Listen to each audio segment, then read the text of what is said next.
Hey guys, James Osment. I have a American padlock. It's a DuPont SRW safety lockout lock. Got this lock free from a friend, and there's the bitting on the key. See if I can get that in view here. Anyways, it's a pretty challenging pick. I mean, it's not extremely hard. It's not by far the worst lock I've ever picked, but it is a little bit of a challenge. But just to show you guys, key does operate the lock. Flawless. Key works really good. Some of these American locks I get from people, the key, usually if the keys have been copied, they're usually pretty sloppy about copying them, and keys sometimes have trouble working. I noticed a few locks I've had, American locks, you've had to kind of wiggle the key to get it to work. But this lock does work flawless. It's a brass shackle, so that I guess for extreme weather. And lockout locks don't really need to be too terribly secure. And usually they want them to be easier to cut in case the key gets lost. That way they can just cut them off. And they have a procedure for cutting these off in the plants if it was used as a lockout. And these are, most of the time, these are used by the plant. It's a proprietary lock for the plant themselves, for the operators. But what I'm going to use a Peterson. It's they're stainless cylinders. I got these picks from the sale that they have. And it just has a different color handle, but same difference, and it's a hook number 7. Go ahead and get this thing chucked up. And one thing about this lock, it requires a little bit heavier tension than your standard American. Most Americans, you want to use light tension, and this one does require moderate tension for some reason. If you don't use correct tension on this lock, you'll just not really get anything to bind up.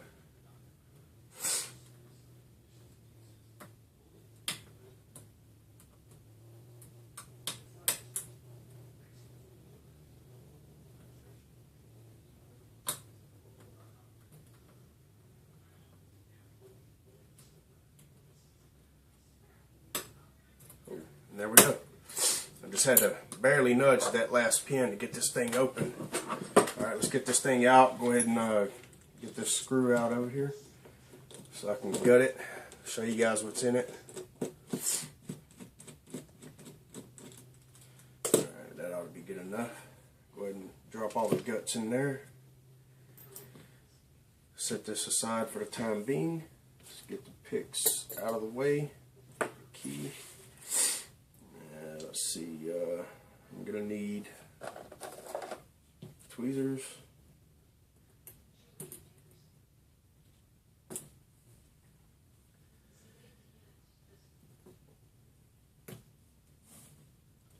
And since I do have the key, I'm not real concerned about locking it back up.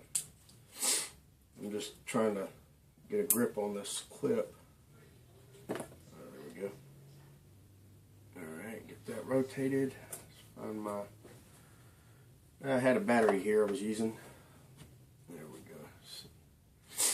I'm going to go ahead and lock that back up and use the key to rotate that so I'm not losing anything when I take this out.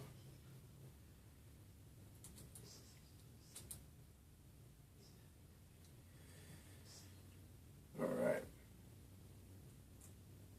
Slowly work this key out so I don't lose any pins.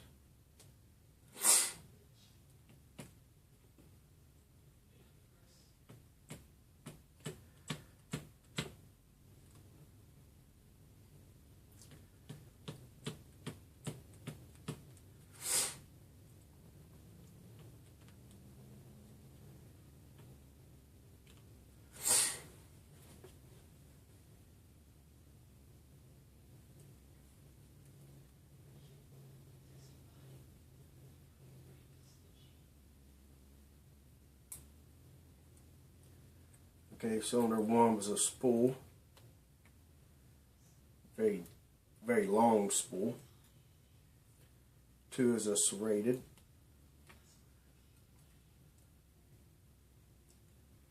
3 is a serrated. And all of these key pins, every single one of them looks to be serrated.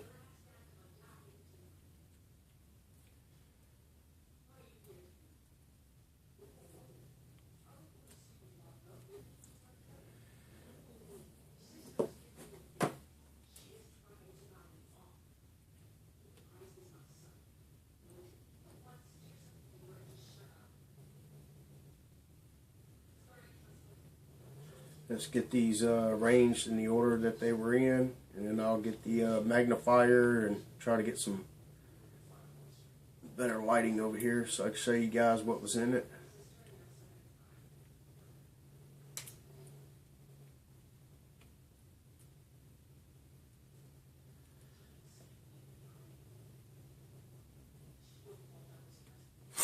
Alright, there we go. And find my magnifier. I don't know if that'll be enough light. Maybe I can rig something up with this here. Little headlamp.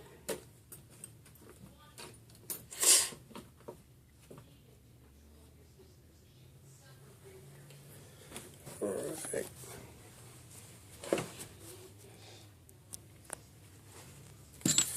Yeah, that's probably going to be too bright. Let's see if I can dim it down a little. Alright, here we have pin stack 1. Got a deep spool and a serrated key pin. Pin stack 2, serrated key pin and a serrated driver. Serrated key pin, serrated driver on stack 3. Stack 4, serrated key pin, serrated driver. And stack 5, serrated key pin, serrated driver. And there you folks have it. Show you the, see if I can get a better view of the bitting on that key. Pretty deep on that number 4 pin. Pretty deep cut with a high cut behind it. But anyways guys, that's the video. Hope you enjoyed it. Stay safe, stay legal.